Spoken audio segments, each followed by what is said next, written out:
সারাটা দিন 24টা ঘন্টা এসি চলছে আর দরজা জানালা সব বন্ধ করে রেখে দিয়েছিস। ঘরে অক্সিজেন ঢুকবে কি করে? কার্বন ডাই অক্সাইডে তো ভর্তি হয়ে যাচ্ছে ঘরটা। মোটেও 24 ঘন্টা এসি চলে না মা। বাইরে যা রোদ, সেই গরমের তাপ ঘরে পুরো ঢুকে যাবে, ওই জন্যই দরজা জানালা সব বন্ধ করে রেখেছি। চুপ কর, বাইরের হাওয়া বাতাস রোদ সব ঘরে ঢুকতে দিতে হয়, না হলে ঘরে সাপোকেশি হয়ে যায়। সাপোকেশি? সেটা কি? আরে সাপোকেশি জানিস না? ইংরেজি শব্দ জানবি কি করে? আরে বাইরের হাওয়া বাতাস হচ্ছে ভগবানের আশীর্বাদ, সেইগুলো যদি ঘরে ঢুকতে না দিস তাহলে দম আটকে সাপোকেশি হয়ে যাবে তো। ও মা, ওইটা সাফোকেশন, সাপোকেশি নয়।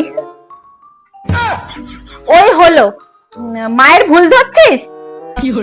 দুপাতা পড়ে দিগ্গজ পণ্ডিত হয়ে গেছিস না যে মায়ের ওপর হাসছিস?